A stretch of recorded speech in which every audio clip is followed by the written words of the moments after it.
India news.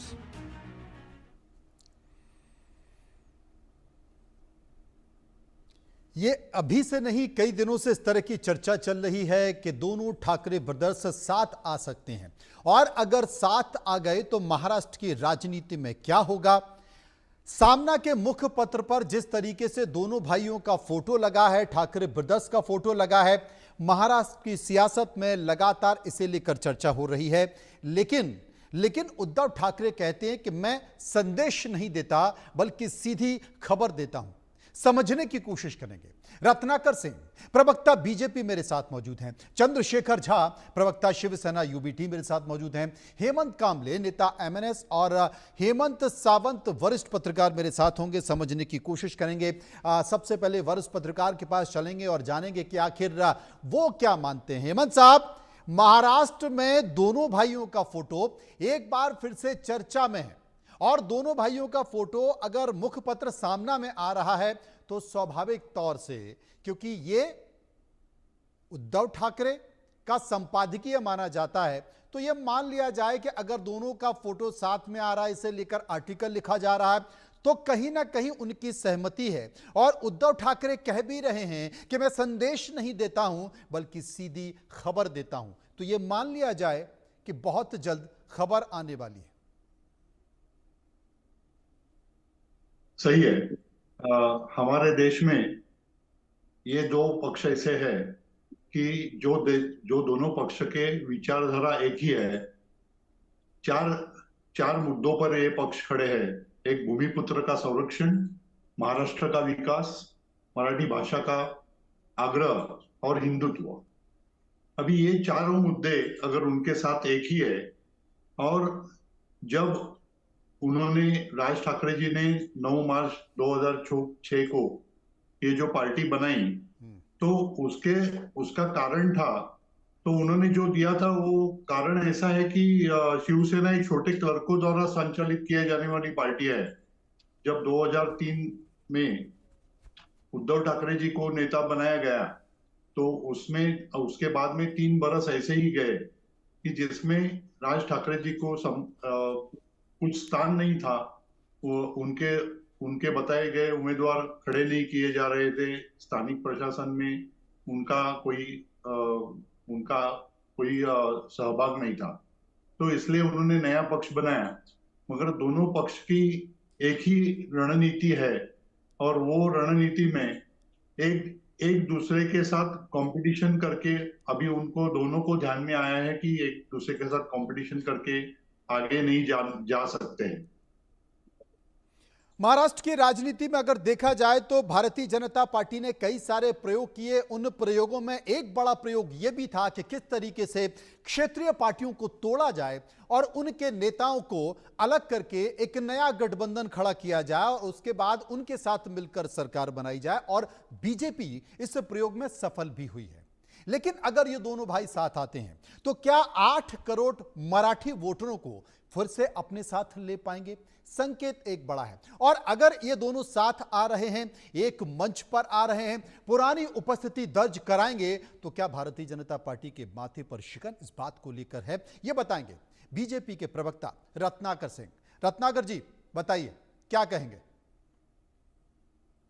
देखिए मनोज जी, सबसे पहले तो मैं यही कहूंगा कि चाहे एक साथ फोटो के अलावा भी अगर ये दोनों लोग एक साथ भी आ जाएं, तो भी महाराष्ट्र की राजनीति में महाराष्ट्र की जनता ने यह साबित कर दिया है कि ये एक ही खोटे सिक्के के दो पहलू हैं जी। और ये सिर्फ और सिर्फ सत्ता हासिल करने के लिए एक साथ एकजुट बन के आ रहे हैं।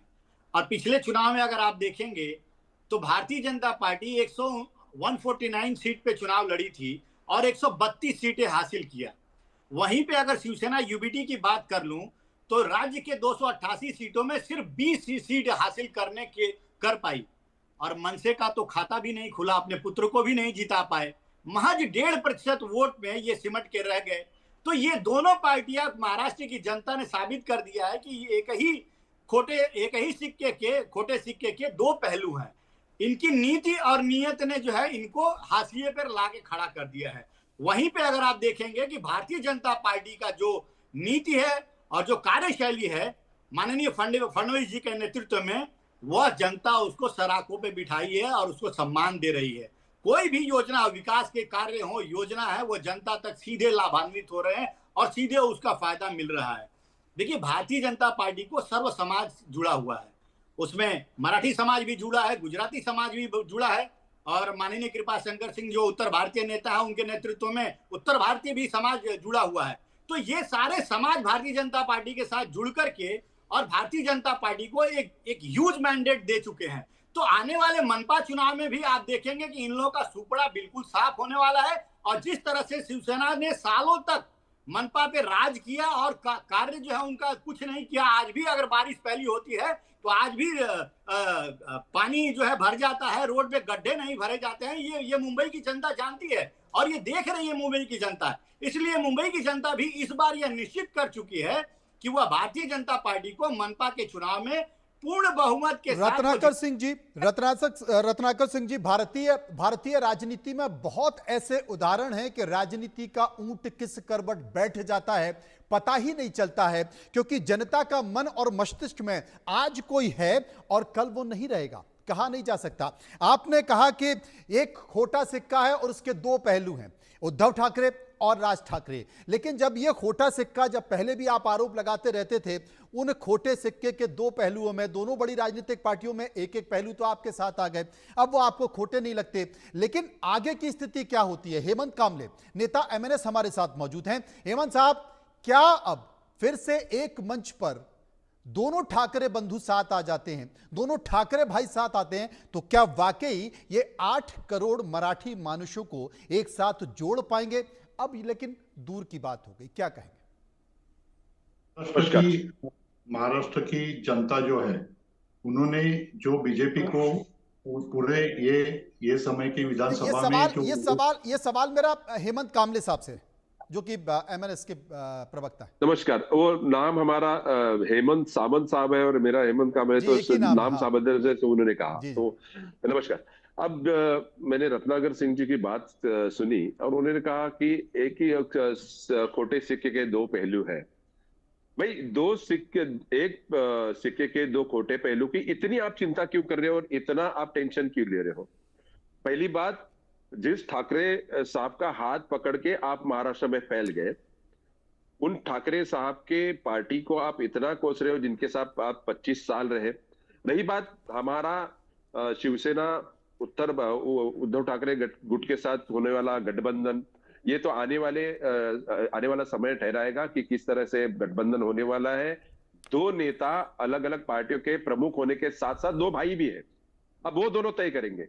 मेरे जहन में कुछ सवाल है रत्नाकर सिंह जी, आप जिस तरह से खोटे सिक्के बोल रहे हो, आपने कब भारतीय जनता पार्टी ज्वाइन की और भारतीय जनता पार्टी का आपने इतिहास तो पढ़ा होगा या सुना भी होगा। जिस तरह से दो सांसदों की पार्टियां 300 पे हो गई और 300 से वापस 242 पर आ गई, तो देखिए ये उतार चढ़ाव हमारे जीवन में जैसे होते हैं वैसे राजनीतिक पार्टियों का भी उठाव और नीचे ऊपर होता रहता है। लेकिन इस तरह से आप जिस तरह की बात कर रहे हो कि भाई ये दो भाई साथ में आने के आपको कुछ फर्क नहीं पड़ेगा, तो ये आने वाला समय ही तय करेगा कि अगर साथ में आते हैं तो कितना फर्क पड़ेगा, भारतीय जनता पार्टी को कितना फर्क पड़ेगा। अगर नहीं फर्क पड़ता है तो आप इतने तिलमिला क्यों रहे हो? बिल्कुल सही बात है, अगर फर्क नहीं पड़ रहा है तो इतने तिलमिला क्यों रहे हैं? चंद्रशेखर झा मेरे साथ मौजूद हैं, उद्धव ठाकरे गुट के। चंद्रशेखर जी, एक बात मैं आपसे कहना चाहता हूं, क्योंकि रिश्तों की डोर बहुत नाजुक होती है, ये कहें कि धागे की तरह होती है। एक बार अगर टूट जाए तो फिर उसमें गांठ ही पड़ती है, आप उसे बिना गांठ लगाए जोड़ नहीं सकते हैं। दोनों भाइयों के बीच जिस तरीके से स्थिति हुई, हमने उनकी बयानबाजी देखी, दोनों के बीच रिश्तों में तलखी देखी। अब इस तलखी के बाद जोड़ जरूर रहे हैं, लेकिन एक गांठ है जो महसूस होती है, वो दोनों ही पार्टी के नेताओं को भी महसूस होती है और महाराष्ट्र को भी महसूस होती है। लेकिन क्या अब ये गांठ जुड़ेगी और ये धागा जुड़ेगा तो महसूस नहीं होगा? क्या उतनी ही एकजुटता या उतना ही समन्वय अब फिर से होगा? चंद्रशेखर जी, देखिए, सबसे बड़ी बात है कि पॉलिटिक्स से ज्यादा तो जो फैमिली मैटर है उसको देखा जाए, तो फैमिली मैटर में अगर देखा जाए तो दोनों भाई हैं।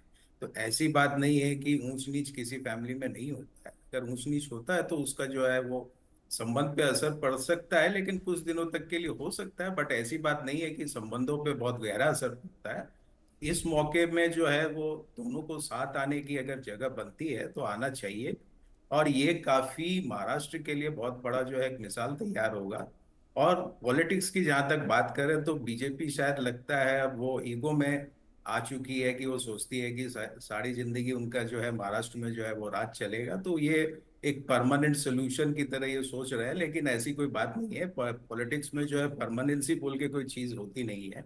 ये टेम्परेरी जो है 5 साल के लिए आया है। अगर इसके बाद क्या सत्ता बदल सकती है नहीं बदल सकती वो समीकरण बताएगा। और उस टाइम की जो इनकी टेंडेंसी रहेगी, इनकी जो स्ट्रेटेजी रहेगी, उसके ऊपर निर्धारित निर्धारित करेगा कि पॉलिटिक्स आगे महाराष्ट्र का कहाँ जा रहा है। अदरवाइज आप देखें तो देखिए पॉलिटिक्स के हिसाब से महाराष्ट्र में ये अगर समझौता होता है तो फिर मुझे लगता है कि बीजेपी को इसका जो है फल भोगना पड़ेगा आगे फ्यूचर में। हेमंत सामंत साहब मेरे साथ मौजूद है। हेमंत जी, राजनीति में कुछ भी स्थायी नहीं होता, कुछ भी परमानेंट नहीं होता है। रिश्ते बनते हैं, बिगड़ते हैं, क्योंकि राजनीति नाम ही इसी का है। आपको राज करना है, उसके हिसाब से नीति बना ली है। और शायद राजनीति के संधि विच्छेद को बहुत बेहतर तरीके से समझ चुके हैं ठाकरे बंधु के। अगर नहीं आए तो बहुत जल्द वो महाराष्ट्र की राजनीति से साफ हो जाएंगे। इसलिए बेहतर है कि बाल ठाकरे की विरासत अगर बचानी है तो दोनों के एक मंच पर साथ आना होगा। जरूर इसके बारे में बताना चाहूंगा मैं। जब अभी बीजेपी जो बात कर रही है, उनको महाराष्ट्र में विधानसभा में 26% 26.77% वोट मिले।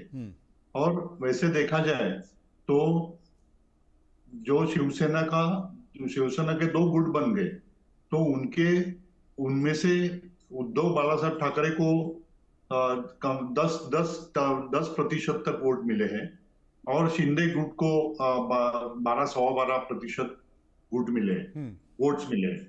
तो अगर इनका दोनों का कैलकुलेशन किया जाए और उनके साथ मनसे ने सीट तो बहुत बड़े पैमाने पे खरीद की थी, मगर फिर भी उनको 1.5% वोट मिले। तो ऐसा देखा जाए तो ये जो वोट जो है वो मराठी अस्मिता के लिए है, महाराष्ट्र के भूमिपुत्र के लिए है, महाराष्ट्र के विकास के लिए, जो शिंदे गुट हो या शिवसेना का गुट हो, उद्धव बालासाहेब ठाकरे का गुट हो या मनसे का हो, ये महाराष्ट्र के विकास के लिए और मराठी भाषा का जो आग्रह है, हिंदुत्व का जो उनका जो ये पक्ष का स्टैंड है, उसके लिए ये वोट मिले। अगर उनको सबको जोड़ा जाए तो वो नजदीक आ रहा है, 24% तक नजदीक आ रहा है।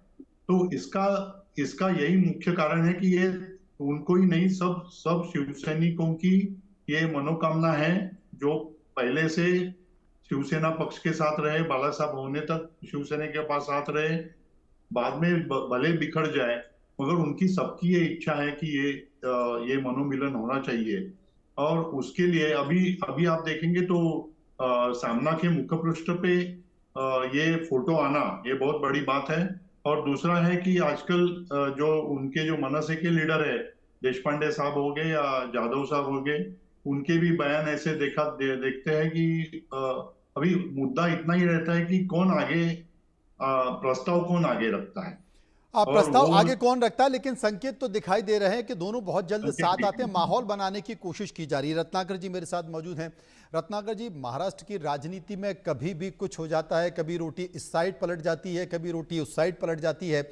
हमने देखा कि कभी शरद पवार को छोड़कर अजीत पवार आ जाते हैं आपके साथ, फिर वापस चले जाते हैं। अब जब दोनों भाई आ जाएंगे, क्योंकि बार बार मैं देखता हूं बहुत सारी तल्खियां सरकार के कामकाज को लेकर भी लगातार आती रहती हैं। जो बीजेपी के गठबंधन के साथी हैं उनकी तल्खियां, उनकी नाखुशी भी दिखाई देती है, कामकाज को लेकर खटपट भी होती जाती है। कहीं ऐसा तो नहीं कि आपके बाकी के और गठबंधन के लोगों का मन पसीज जाए और सब में मराठी प्रेम जागृत हो जाए? बहुत अच्छा क्वेश्चन पूछा है मनोज जी आपने। देखिए, लोकतंत्र की यही खूबसूरती है कि अगर आपने कहा कि कुछ काम को लेकर के जो है आपसी अनबन जो है देखने को मिलता है, काम को लेकर के आपसी अनबन अगर देखने को मिलता है तो यह लोकतंत्र के लिए अच्छा है, क्योंकि हम फिर उसके ऊपर जो है फोकस करेंगे और उस कमी को जो है दूर करने का प्रयास करेंगे और ये देखेंगे कि महाराष्ट्र के हित में और महाराष्ट्र की जनता के हित में हम किस तरह से एक साथ एकजुट होकर के आगे बढ़ सकते हैं। दूसरी चीज मैं कहूंगा, महाराष्ट्र की जनता ने परिवारवाद को पूरी तरह से दरकिनार कर दिया है और आज जो भी पार्टियां टूटकर दो फाड़ हुई हैं वो सिर्फ और सिर्फ परिवारवाद की वजह से हुई है। कोई अपनी पुत्री को वर्चस्व देना चाहता था तो कोई अपने पुत्र को वर्चस्व देना चाहता था। और मैं एक बात और कह दूं, शिवसेना का जब दो फाड़ हुआ, मन से जब दूसरी पार्टी बनी, वो भी किस लिए बनी? वो भी इसीलिए बनी ना क्योंकि आपसी वर्चस्व की लड़ाई थी। अभी राज ठाकरे साहब चाहते थे कि वो पूरा कमान संभाले और उद्धव साहब चाहते थे कि वो संभाले, इसलिए जो है दो फाड़ हो गया। तो महाराष्ट्र की जनता कहीं ना कहीं इस परिवारवाद को पूरी तरह से नकार चुकी है और यह रिजल्ट। चलिए, और शायद भारतीय जनता पार्टी का एक बड़ा मुद्दा भी है कि परिवारवाद राजनीति में नहीं होना चाहिए। हालांकि बीजेपी में बहुत सारे नेता इंतजार करेंगे कि महाराष्ट्र की राजनीति में क्या होगा। अगर दोनों भाई साथ आ जाएंगे तो वाकई महाराष्ट्र की राजनीति में कोई बड़ा परिवर्तन होता है या फिर नहीं होता। शुक्रिया करेंगे सभी लोगों का जो मेरे साथ इस चर्चा पर मौजूद रहे। इन सब के बीच